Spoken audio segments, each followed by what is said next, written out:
story of the 20th century is one of food becoming less and less costly relative to incomes. And people have done all these statistics that, before the 20th century, food was something like 50% of most people's expenditures, whether it was time or money.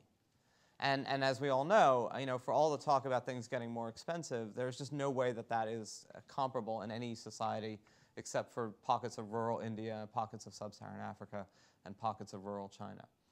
And it's not, I'm saying we're going to go back to that, but we are beginning to see substantial food inflation simply because you've become middle class and you want to eat better and have more stuff and you want to eat more meat, and the intensity of meat as a call on grain is much more significant than the intensity of just eating the grain.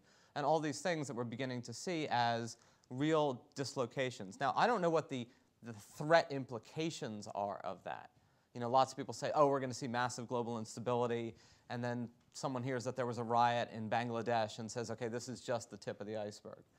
I don't think Bangladesh is the tip of anything, except it's not going to do well when the icebergs melt. But, understanding how these things play out is rarely quite so dramatic and binary. One of the problems of why none of us, I think, are talking about the environment as a threat is because while it may be an X factor changing the status quo, how it does so, when it does so, and the actual implications are rarely as dramatic as, two countries went to war because the price of wheat went from $5 to $15.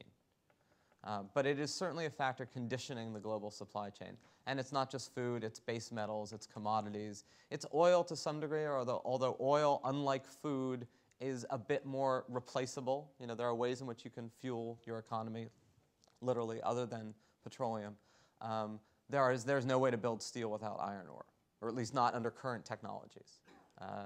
There are ways of air conditioning your buildings without copper, but they're much more expensive. So, copper still has to double in price from where it is to make aluminum and alternate ways of air conditioning your buildings an economically feasible replacement cycle. So, it's sort of like we haven't, I think, seen anything yet in terms of the China effect and its effect on things like base metals, commodities, food, and pricing. And that's going to create a whole series of opportunities and dislocations that we're just going to be with for a long time.